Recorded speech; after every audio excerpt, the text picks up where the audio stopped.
welcome to everyone. A very warm welcome to everyone. Good evening. With tea or coffee in our hands once again, we are collected on this wonderful TOC forum to share knowledge and gather insights on various aspects of the education landscape. I think TOC has brought all of us together to kind of exchange notes and share our ideas and our expertise. Today, we have two financial experts amongst us who will throw light on how to finance overseas education and secure the debt-free future for our kids.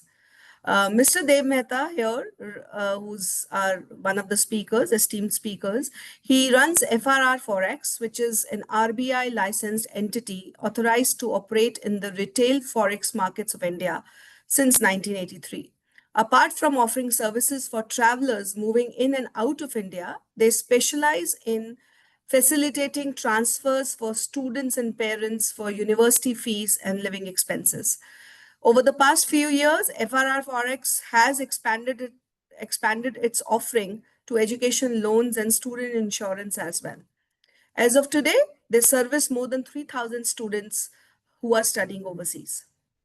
An Oxford alum himself, Dave, graduated from Pace University in 2010 with a BBA in finance before completing an MBA from Oxford University's said business school in 2015. Welcome, Dave. The other esteemed speaker is Mr. Mangesh Zope, who is the founder of peacefulloans.com. He is an alum of IIM Calcutta. And of course, before that, he did his chemical engineering. So he's a chemical engineer by qualification, and he and his team have helped more than 1,000 students and their families so far in making the right choice on education loans.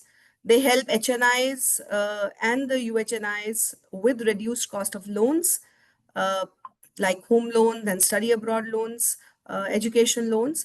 And they're a white glove service. They provide white glove service for saving time and money for the clients who look to delegate deal finding and execution on these big ticket loans. So welcome both of you. And now I hand over to Dave and Mangesh, both of you, whoever wants to start can start. But before that, I also want to understand from both of you, before you kind of start your own discussions, I would want to understand from you, Dave, that how crucial it is for the families to understand the financial nuances that comes with study abroad. Are there certain areas which are truly not known to the parents, which they must know, and which will lead to lot of savings? That is one part. And Mangesh, from you also, I would want to understand, since you've been looking at a lot of loan services, that is what your primary thing is. Is the loan, the education loan for abroad as well as for India, what is the prime difference between the collaterals, non-collaterals? What kind of complexities are there around? So if you could just throw some light on that. So over to you, both of you. Maybe Dave, you can start, and if you have to present something, then you can also present it, and I can share the sharing, the presenting rights. It would be great if you can share if you can allow me to share, because your question is going to be answered. The 3-4 questions that you asked are going to be answered in the PPT that I have prepared. Absolutely. So I've already given you the sharing rights. In fact, both Great. you and Mangesh can share whenever it's required. Great. So thanks a lot, Ritu, for the kind introduction, and thanks for the L&D team at TOC for organizing this session. And good evening to all of you who have taken the time out to attend this session. Like Ritu said, I'm Dev Mehta, and I run my family business, which is FRR Forex. So just to quickly give you a very, very brief introduction and a little bit history about ourselves. We've been in the foreign exchange industry since 1983. This is our 42nd year in the business. We still continue to own and operate the business that my grandfather had acquired in 1983, where we are brokers between bank treasury departments that want to trade in currencies. So we still are amongst the top three brokers in the country today for this business, though this business is highly consolidated. In 1992, post-liberalization, my father Parag Mehta applied for what we call as a money changing license, and he owned and operated a company called LKP Forex from 92 to 2007, before which he successfully sold it to Thomas Cook India. Exactly 15 years ago, the way we put it is our second avatar or our second innings. We started under the name of FRR Forex on 1st of July 2010. So it's been exactly 15 years, and under the name of FRR Forex. So we also have two other sister concerns, which is FRR Shares and FRR Immigration. But Ritu, I think there are three or four important aspects that need to be covered, and that is where a lot of effort goes from our side, and you are privy to a little bit of it. Is that most of the parents who are going abroad, whose children are going abroad to study, are not aware that there are options beyond banks to kind of send money abroad today, because anyone who who thinks money, whether it's Indian money or foreign exchange, thinks of a bank first. So what happens is, most of us have bank accounts with banks like HDFC, Axis, ICICI, what have you, right? But today, when I tell you, you might realize that none of these banks advertise their foreign exchange services. So you'll probably never get an email from your bank saying transfer your university fees with us, or you'll never see any banks put up a billboard or put up a print ad in a newspaper which says transfer your university fees with us. The reason why this happens is because for a bank, foreign exchange is a value added service. So it's almost like customer आया, customer ने rate पूछा तो ही हम rate देंगे, right? They don't really go out and actively promote their foreign exchange business. Um, that's because it's a value added service, and it's like, you can test this out with your relationship manager. If you call your relationship manager and tell him you want to set up a fixed deposit for like 5, 10, 15 lakhs of rupees, whatever it is, he'll be at your office or house within 2 hours. But if you call your relationship manager and tell him you want to send $25,000 abroad, he'll say, हाँ मैं document भेजता हूँ, collect karta hu. They take their own time because it's not their core banking service. So that being said, RBI has given licenses to companies like ours, which are able to provide a better service and a better experience to the customer, because our core service is foreign exchange, and we are also able to provide reach by setting up branches where not all banks may be able to provide it. So to give you an example, I used to live in Bangalore, and in Bangalore, so this was largely for the nationalized or private sector, public sector banks. If you lived in Bangalore and went to Marthali and to an SBI branch and said you wanted to remit $25,000, they will say, "Oh, you'll have to go to Kasturba Road branch to execute this remittance because we are not a forex designated branch." So for this reason, RBI has granted licenses to companies like ours, which are which are specific to foreign exchange, and ultimately are able to provide the Indian population, the Indian diaspora, a better service, and obviously better rates where a significant amount can be saved. So, I think many of you, and I've just taken the comparison of Flywire and HDFC Bank to make things simple and easy and help you guys understand.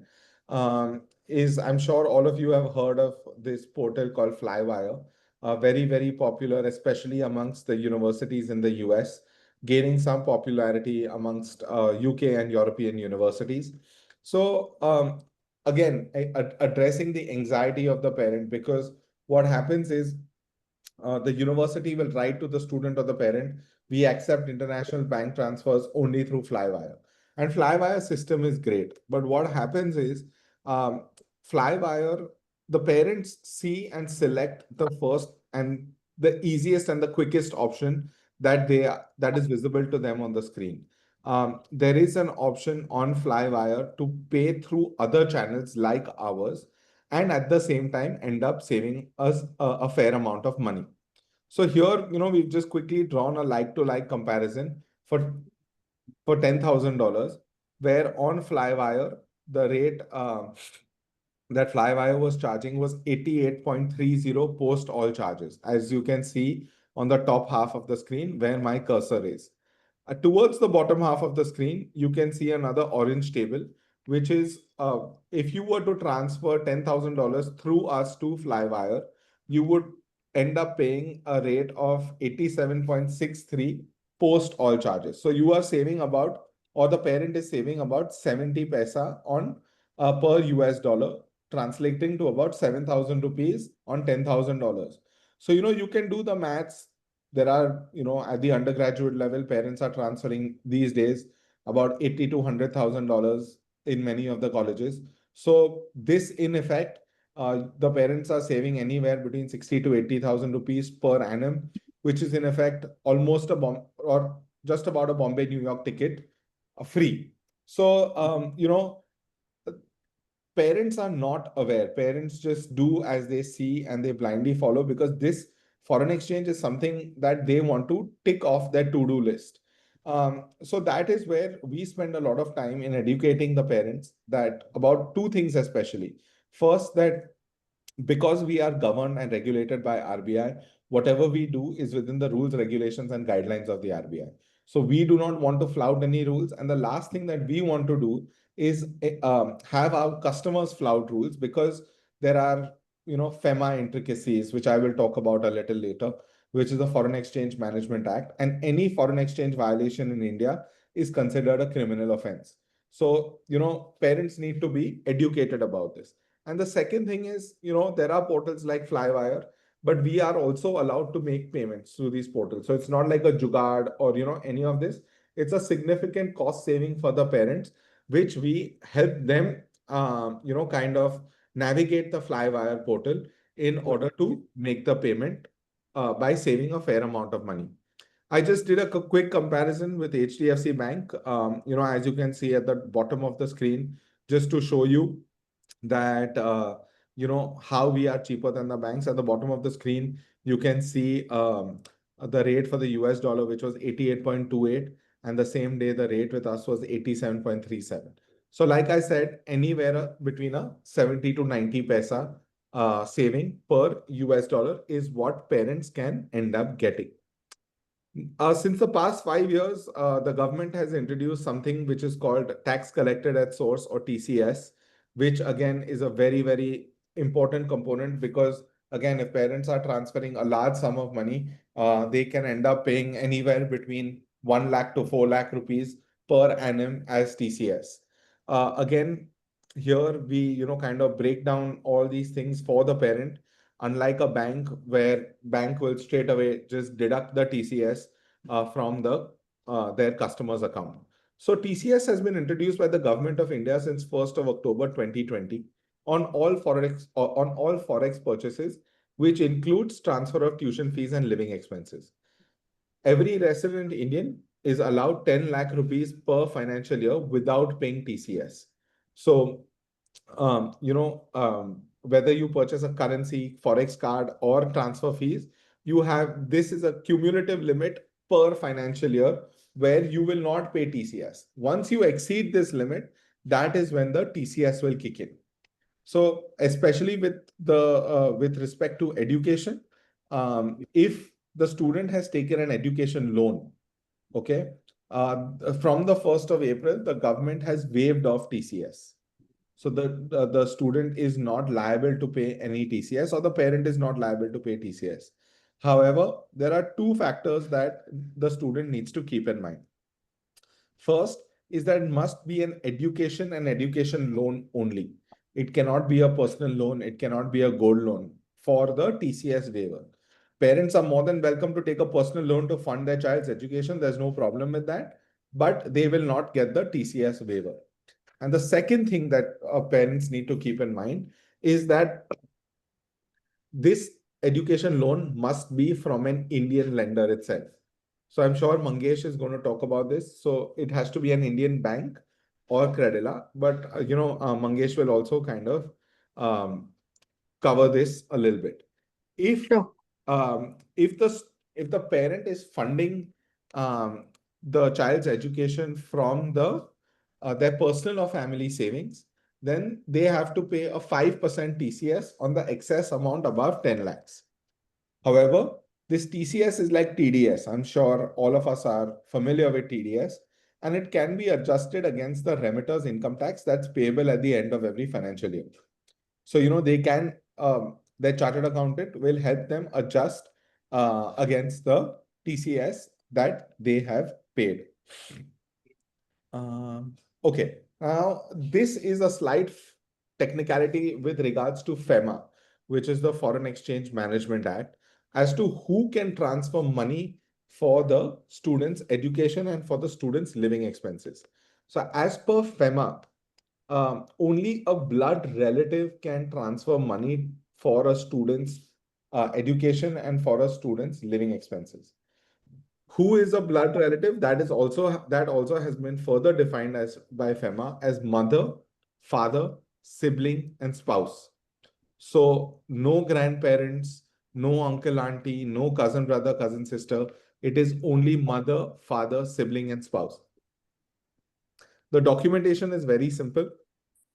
We require the PAN card, Aadhaar card of the parent or the remitter. And for the student side, we always require the student's passport, front and last page to establish relationship, because the student's parents' name would always be written at the back of the passport. And then now, since the TCS technicalities have come into play, we require obviously the student's visa because we need to check the validity and their offer letter, but we also require additional documents like the I-20 or the study permit or the residence permit, which is available in various, depending on which country the student is going to.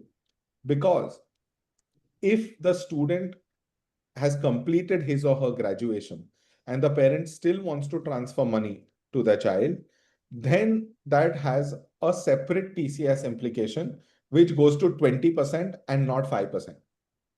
So that is why we need to collect all these documentation to keep it on record to ensure that if RBI does an audit or if income tax has a query, we are able to provide them enough proof that we have collected 5% TCS or no TCS for an education loan because the receiver of the funds is a student overseas. So these are largely some of the FEMA and RBI technicalities that are involved. Obviously, I've covered all the important ones. There still might be a few of the intricate and smaller details that are involved. So just to give you a brief on our track record, over the past 4 years, we've transacted more than $150 million for over 3,000 families from across the country. And, at a base minimum, we have at least saved 7.5 crores of rupees for all our families till date. So we have offices in Mumbai, Delhi, Pune, Chennai, and Ahmedabad. So, we are pan-India. Though now COVID has made it very easy for us to do KYC and transact for people from anywhere in the country. So yeah, we are active on social media, but that's it from me. These are my contact details if anyone would like to take them down, and happy to connect, offline as well. So that's it for me. I hope I've answered some of your queries, Ritu. Uh, Uh, Sure, Dave. Thank you so much for this presentation, and I'm sure there are a lot of questions coming your way after this presentation. sure, Uh, I also have noted down few points which I will want to sure, talk about and gather your thoughts about it once we sure. hear from Mangesh and look at his presentation. And I'm sure then both of you put together will be able to address a lot of questions that will come your way. Uh, Absolutely. Thank you. Thank you, Dev. Mangesh, over to you. What is it that you would want to share with us about the education loans? I would love to understand if there are any people in the audience who have specific questions so that I'll ensure, because education loan is such a complex offering in terms of it's not one size fits all solution. So if there are any recent sort of doubts, hiccups, questions which parents have asked any of the counselors who are part of this room, I would love to maybe hear from So, them and then so move. So one thing, of course, Mangesh, do you have a presentation to run, or we are only going to talk? Because then, if there's a presentation, then we'll be able to pinpoint a few things there. So, is There is there a a presentation? there is a presentation, but I will definitely go through the presentation. But I think Okay. So the finding first thing that nuances, comes to my mind, Mangesh, yeah, is a lot of discussions happen around uh, maybe education loans are expensive, or they can be with collaterals or without collaterals. Even if they're in without collaterals, there are limits to it. uh, yeah, uh, Certain universities are not covered, correct, so probably those kind of discussions will help. yeah, Also, I would want to understand that, is it a myth? We keep on hearing that maybe middle class people, or or lower, low middle class or middle class, where they will actually need loans, it's yeah. very difficult for them to procure loans. So is there One, a, yeah, I've been hearing a lot of things that maybe the loan rates are pretty much not there, or the prerequisites that are required, maybe collaterals that are required, or the financial documents that are required are not up to the mark. So if you can just throw some light on that, because I've been hearing a lot about, we will not qualify for an education loan. So if is there a, I'm not a financial wizard myself, so I really don't know. But is there some loophole there? no, absolutely. I think Ritu, ma'am, you've asked the right set of questions. I actually would have hoped that people would have asked these questions only. And the first thing which I would want to clarify, which was your last question, by giving you a structure of how an education loan functions from a bank's perspective. Sure. From bank's perspective, they are in the business of lending where the money should eventually come back and it should not become a default, right? That's the core business bank is in. So bank's objective is to figure out who should they say no to and not say yes to. It's always relegation versus acceptance. And because education loan, the primary borrower is the student whose future probable cash flow is what the bank is building this risk model on. Uh, if it's an undergraduate course, that means it's a higher risk that the prepayment will start after 4 years. So by default, bank would look at minimizing the risk and hence the collateral, hence the parental financial, everything becomes important. Now, if the university is better, there are higher chances of student getting job and this past statistical data, and hence the risk is lower. Hence, you will see more relaxed norms for anything which is lower risk. And it's very intuitive what is lower risk. If the Absolutely. parents on paper income is low, then it's very high risk and bank is likely to say no, right? And this debate that education loan uh, is a loan so that the student can have a better future, uh, hypothetically is great, but you have to understand there's limited money for banks also to provide this in loan, and unless that money comes back, the next set of students will suffer. So it's important that the money comes back, and hence only the low risk ecosystem will end up getting good quality education loan or even get loans. So the four pillars which I call education loans, four pillars. First is quality of education, which is defined by university, country, future prospect of income, not based on the prospectus, based on the past statistics of 20 years of actually what happened.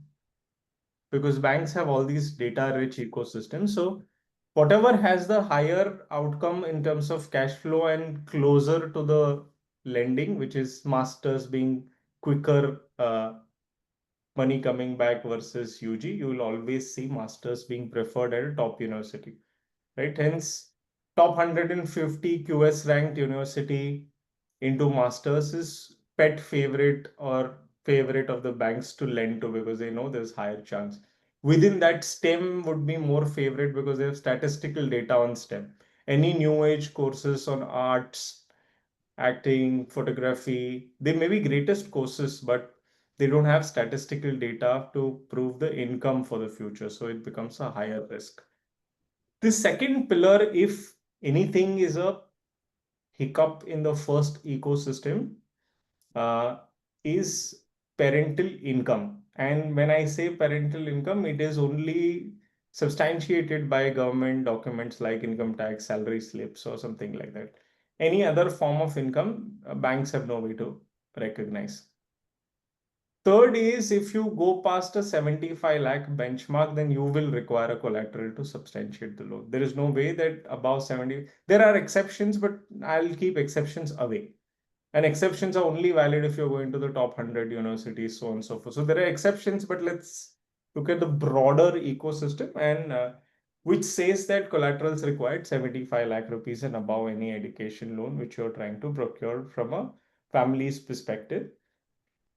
Now, as a thumb rule, one should figure out if the risk is low, you will have a lower interest rate in the ecosystem. And that's broadly how education loan operates. Of course, there is innovation happening on without co-borrower education loans, without collateral education loans. But any lender who's innovating like Prodigy, Empower, etc., they are also in the business of risk taking, but they want their money back. So they are also taking that risk only on the top 100 odd universities across the globe. So expecting a low rung university to get that benefit of education loan at this point of time is close to impossible. So that expectation should be set right from the word go. Second is a thumb rule on how much loan can actually people get. If a parent makes 1 lakh rupee per month after tax and they have zero EMIs at this point of time, then they should get 75 lakh rupees of loan in education for their kid. That's the thumb rule to operate by. And I think that gives a clear standard. But if out of that 1 lakh, they're already paying 50,000 rupees EMI, then only 25 lakh rupees of loan will come through, right? Broadly speaking, these are the basic thumb rules by which education loan operates. With that being explained, then now I probably will take use of my presentation deck so that some of this you will start to relate to.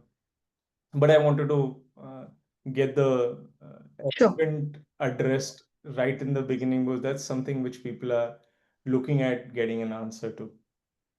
Absolutely. So let me know once you're guys able to see my screen or not, and how's the readability of the content. This is fine. You can start. Maybe you can just do a slideshow. You can just you can just let go of the sidebar. Yes. Yeah, works. Yes. Yeah, so Peaceful Loans is, I'm the founder of Peaceful Loans. We operate in high ticket size education loans, which are study abroad education loan is one of our 95% contributing business. We operate in undergraduate, which is 2 crore and above ticket size, and postgraduate, which is 70 lakh rupees and above ticket size. That's broadly where we operate. And our ideal consumer is the consumer who can get loan from any bank, comes to us for advisory. Where would that consumer find the lowest cost loan? And that's where our expertise lies, right? Uh, so we are a white glove service, which is essentially equivalent to, say, your American Express concierge service, where uh, top CXOs who are very, very busy in their life don't have time to, break their head with banks and with the bureaucracy, etc., come to us eventually to get their issues resolved. And Once they've made that decision, half an hour, okay, this is the bank I want to go ahead with based on the information provided by our advisor, then all the executions left to us, except for the legal part where the signing by the parent, student, all those pieces are required, right? So from the context of parents' wealth, I've addressed who we serve, but from the context of student, we generally serve the future top 1%. That essentially means students going to top 150 odd universities across the globe. Whether it's undergraduate, postgraduate, it's completely all right with us. And we've so bunch of students going to all these well-known universities, which any one of you can recognize, because you guys deal with these universities far more frequently than we do. We generally get students who, once they've received admit, come to us for the help. And these are the bunch of companies whose CXOs we've served as our clients for their children's education. And you'll be surprised that some of these are banks whose CXOs come to us for help, despite them being a bank employee themselves, because they understand how difficult this is to actually go through in terms of finding deal across the banks. Now, the core problem which we solve is the banking process are fundamentally flawed. The relationship managers are unreliable. They was also talking about it. They will only lift their fingers or show urgency when it matters to them versus when it matters to you. Their ability to understand their own product, because they have so many products which they sell, is very, very poor. They don't know who's going to take how much time to approve. So their expertise is missing. And secondly, a HDFC bank employee will never tell you a Bank of Baroda education loan is cheaper for you, right? So there's a clear bias which that bank employee will come up with. So these are the two core problems which we solve. And to solve that, there was only one way to solve that, is bring all the banks on one platform where the customer have access to every single financial institution which lends an education loan ecosystem. So we have every single bank which is possible, which lends in education loan, be it Indian banks, be it NBFCs, be it new age startups which do without co-borrower loans at higher interest rate, be it US co-borrower loan which comes in US dollars. Every single possibility is there at one place, so that parents and students who are already anxious about so many activities happening, there's visa, I-20, so many other things happening, they really shouldn't be straining themselves when it comes to education loans. And more often than not, we have seen customers compare to education loans based on purely interest rate. But when we look at it, being an expert, we actually go down to interest rate, how much is the margin money, are the interest rate floating, what do they float against, does this bank has a reputation of reducing interest rate when RBI repo rate drops, does it happen without customer pestering them, or you have to have intimate them? How's the interest calculated during moratorium? Is it compound interest? Is it simple interest? What is the moratorium period length offered by the bank? What are the upfront expenses like processing fee, loan insurance, turnaround time from first day you submit documents to finally you getting loan sanction, and then post loan sanction till disbursement, all the processes involved, how many times you have to visit the branch, what is the sanction limit with your specific case, saying that this is your income, this is your CIBIL, this is your university, this is the course, what are the sanction limit for your specific financial situation, and then the ease of disbursement post the student has gone abroad. We compare all this before recommending which bank is better, and we just don't look at interest rate. One bank has 9.5% interest rate versus other has 9.8, right? That's not the only way we look at it.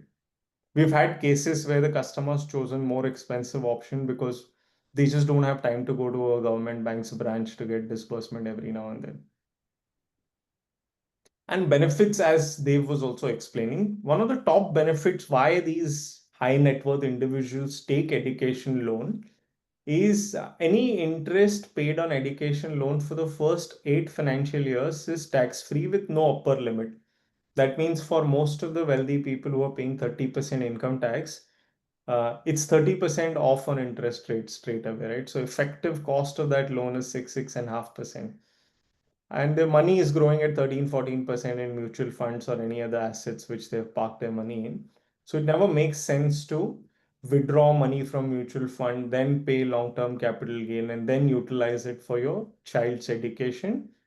It's always easier to rather borrow at 6.5%, let your money continue to grow, and hence they do this. Second is, which as I explained, right, capital gain tax is anytime you withdraw money from an asset, you're liable to pay tax.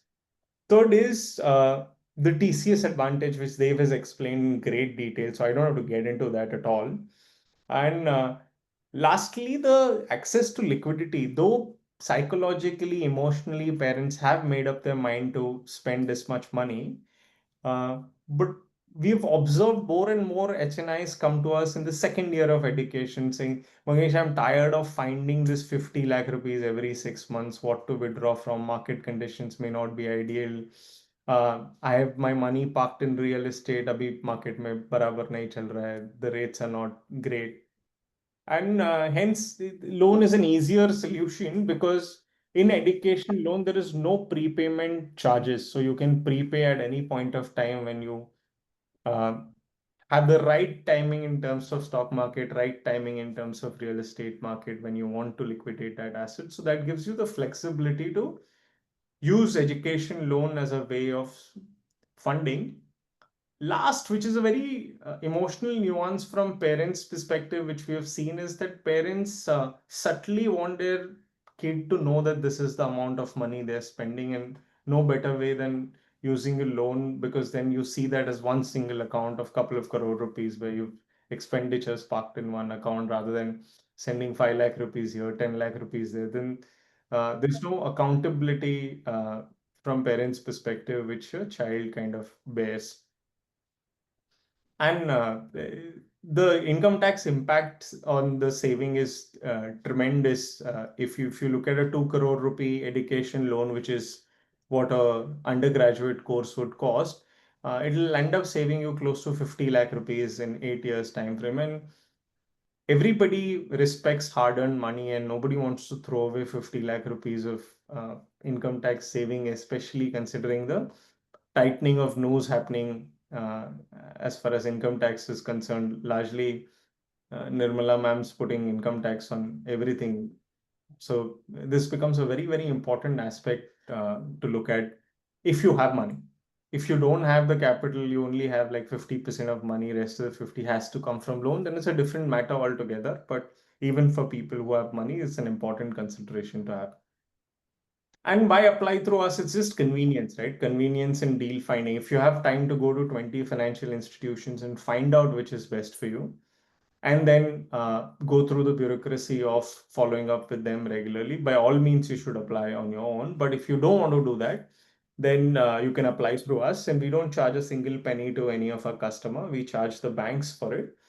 So it's completely free from a consumer's perspective. Just because consumer went through peaceful loan does not mean the consumer will get higher interest rate versus if that person would have gone on their own. The rates are same. It will not change come what may. So consumer has nothing to lose, to be honest, by approaching us rather than going on their own. And the proof of the pudding in actually tasting it, you guys can actually look at our Google reviews. We have incredible Google reviews owing to our service and the quality of guidance which we've provided the students. So we take a lot of pride in our quality of service, our quality of guidance, and us being very unbiased. But that's largely it. I don't have anything beyond this, Ritu ma'am. I would rather take questions from people. If they have any specific questions, I would love to answer them so that they don't have to uh, worry about where to find those answers. Absolutely. Uh, Thank you so much, Mangesh, and thank you, Dev, once again, for putting everything, streamline everything, all the process, the documentation, and what is required, what are the nuances of this entire foreign remittance and the loan taking process. You put it very well. If there are any questions, if anybody wants to ask any questions, I would leave the floor open now. Uh, Anybody can just unmute themselves and ask questions if there are any. Surbi wants to ask a question. Yes, Yeah. Surbi. Hi. Good evening, everyone. So my question is for Mangesh. Uh, can you just give some indication of the timelines which is needed for the application to go through and the disbursement of the loan? What is that general timeline which the families should keep in mind? Ma'am, for master's program, which is postgraduate, you should look at once the documents are ready. 99% of the time we have seen the uh, fault lies with the student and the parents. They don't submit all the documents, and as soon as they've submitted their Aadhaar card, they think the timeline has started. That's not true. Once all the Okay. documents have submitted, uh, 15 working days is what it will take for an unsecured loan to go through. Okay. It take close to a month for a secured, which is collateralized education loan to go through for a private bank or an NBFC. But the same, if you want to get it done from an SBI, Union Bank of India, you should take into account 2.5 months. That's broadly the timeline. Okay. And you specifically said masters. Will it be true even for UG programs, or is there some difference in terms of timeline? Ma'am, UG program, the biggest caveat which I would love to put is now today is 2nd July. I don't know if even till now IB school students have received their final mark sheet. They Without have not. final mark sheet and student's PAN card, the process just cannot start.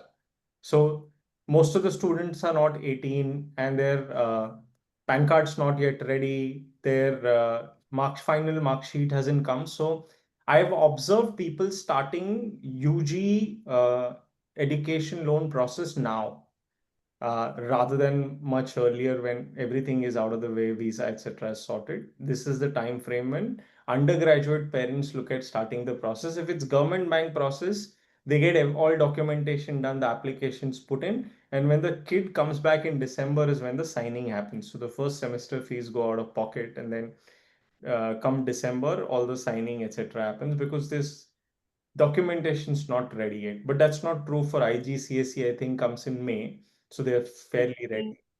Uh, but Even CBSE comes by May itself, like Yeah. CBSE, ISC as well.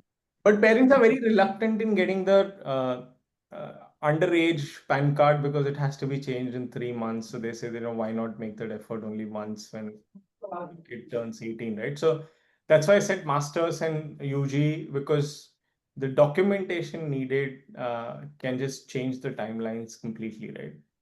So, but Okay. then in that case, just to add to Surbhi, in that case, Mangesh, for students whose results are coming later and they're not able to start the processing of their education loans, for example, for the US admissions, if they have to submit the financial documentation, bank loans cannot be the part of that documentation, right? They have to show the I-20. complete expense statement or the funding of the 1 year of living expenses and the tuition fee through their own bank accounts. Bank loans can't be possible, especially for those But from students the who are. I-20 context, is the context I-20 eligibility and hence showing the bank statement for I-20? Yes. Ma'am, I'm talking from the context of say, let's understand, ICICI will give you education loan without having the mark sheet saying that you submitted later on, but it'll come at 11, say 11%. You actually want loan from SBI, which will not even start your application without these documentation. So if Okay. you're okay paying processing fee for ICICI Bank to get that letter so that your I-20 is resolved, yes, there are solutions. But there is no solution for a government bank which gives you actually the lowest cost education loan for well-to-do families and going to great universities. Then there is no solution. But yeah, there are hacks in between to manage stopgap arrangement. But So many of these families were sending kids for this couple of crore rupees education. Really don't need loans for I-20, in my opinion, I think. they don't, but then there are still few students who are going for loans, they are looking at loans, and they've actually taken loans even before their results are out. So these are the IB students who are going this fall. Yeah. And for procuring their I-20, they needed to show that kind of funding, and Correct. they could manage the bank account, the loans, the loan approval letters. It will only come through private banks or NBFCs. Yes. Yeah. That is a short hack possible in those scenarios. Sure. Thank you. Any other Okay, thank you questions? for answering that. No, great. Thank you for asking that question, because I'm sure many people would have that question. So Mangesh, Any? I have a question. Yeah. Sure. Oh, sorry, Ritu. No, go ahead, Dave. I was just asking the same So thing. just as a follow-up question, Mangesh, you said that uh, till the, let's say it's an IB school, IB child, and the Yeah. results will come out just now. Is there any provision that the banks or NBFCs give where you can kind of get a provisional Google. approval? Not government banks. See, Okay. private banks will do the process entirely to give you क्या provisional नहीं, proper sanction letter मिल जाएगा, कोई problem नहीं. अच्छा. पर जो customer ये UG के लिए लोन चाहता है, वो उसको मालूम है 1-1.5% का फर्क है from government bank versus a private bank. वो खुद नहीं चाहता कि मैं वो लेटर ले लूं और उसके लिए 1 लाख रुपए दे दूं प्रोसेसिंग फी के, right? Everybody wants to opt everything. तो सॉल्यूशंस है, पर वो लेंगे नहीं कोई. Sure. Thank you. Mangesh. Any other questions? Anybody would want to ask can raise their hands and ask a question. In case if there are no questions, and I have a couple of questions also that I wanted to ask. This one is for you, Dave. We were talking about a lot of foreign remittance. So you were speaking about foreign remittance, and uh, and you explained a lot about TCS and the RBI compliances and the rules and regulations about the foreign remittance. My question is that if the child, I think somewhere you mentioned also that if the child is not a student anymore, then is the foreign remittance possible by if the child has not started earning on his own and he's not a student also, he's probably just there and trying to find a job, then would the foreign remittance possible? And if it's possible, then it will be at a higher rate of interest. How will that work? Okay, so that's a very good question. So, just to give you a little bit of legality in terms of transferring, every resident Indian can avail up to $250,000 per financial year of foreign exchange. So this includes all your currencies, forex cards, and overseas transfers for your travel, business travel, education, investments, etc. So up to $250,000, any resident Indian can transfer overseas, no questions asked. Once the student graduates, most definitely the parents can transfer money to the student's account for whatever purpose. They don't even need to give RBI any reason, so as to speak, because it's as so long as it is within the limits, it's permissible, right?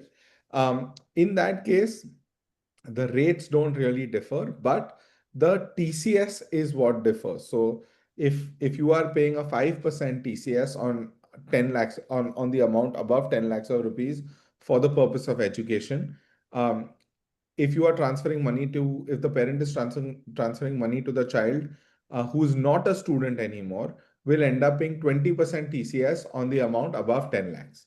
So that is the difference. But most definitely, parents can send money abroad to the student Sure. or their So, child so at any it's given basically point. the TCS rate that goes different. Correct. Right. The other question that I had in my mind was that, for example, we have all heard about Western Union and for foreign remittances, right?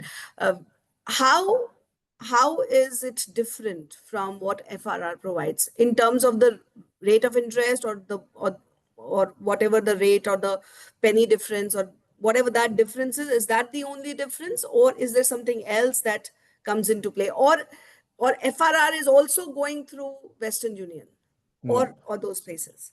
No. So Western Union is a money transfer service, which is very different from what we are doing. So Western Union transferring money through a Western Union outlet for your child's education won't be possible.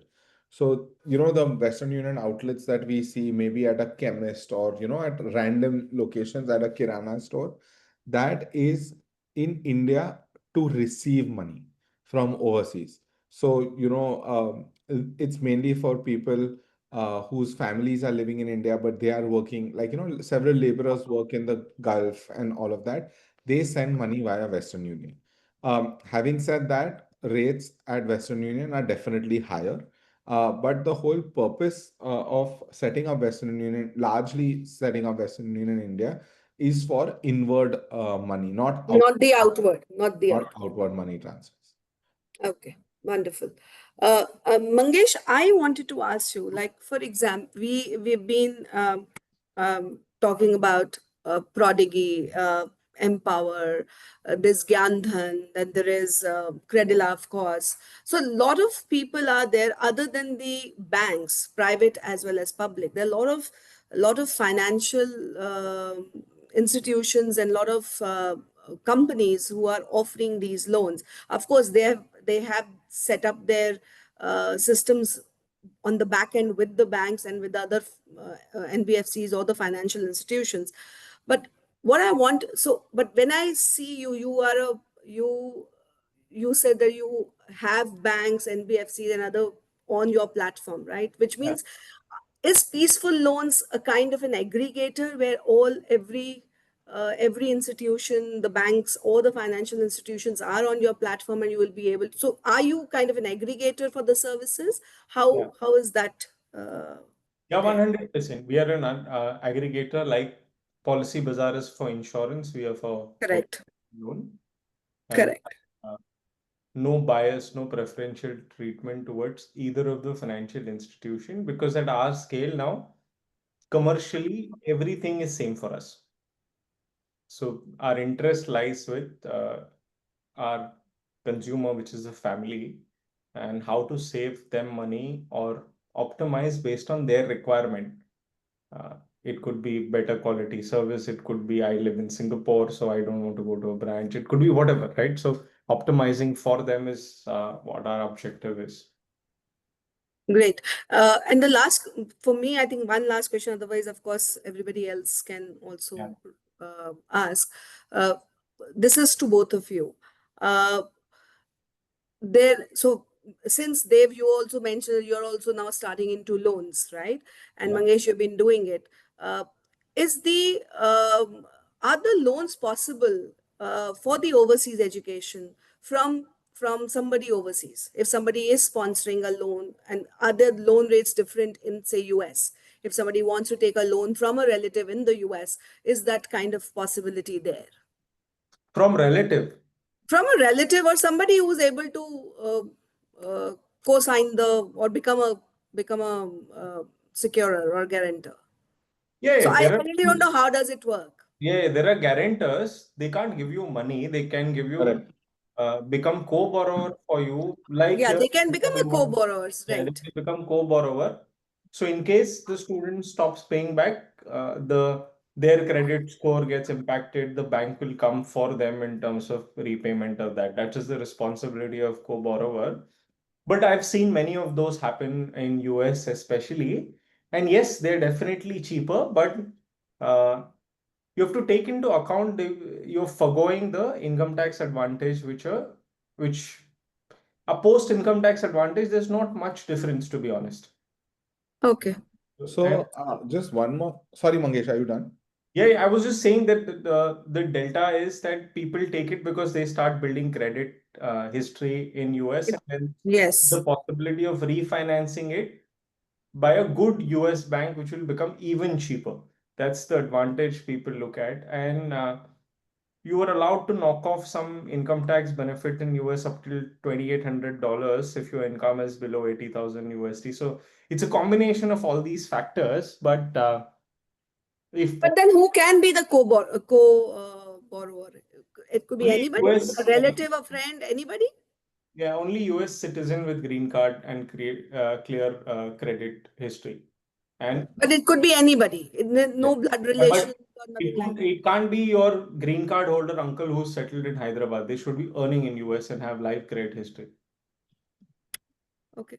And the other thing from a foreign exchange perspective, these loans are, I mean, great. I think in the US, if you can get cheap loans at like today 5%, but about 3-4 years back it was 1.5 to 2%.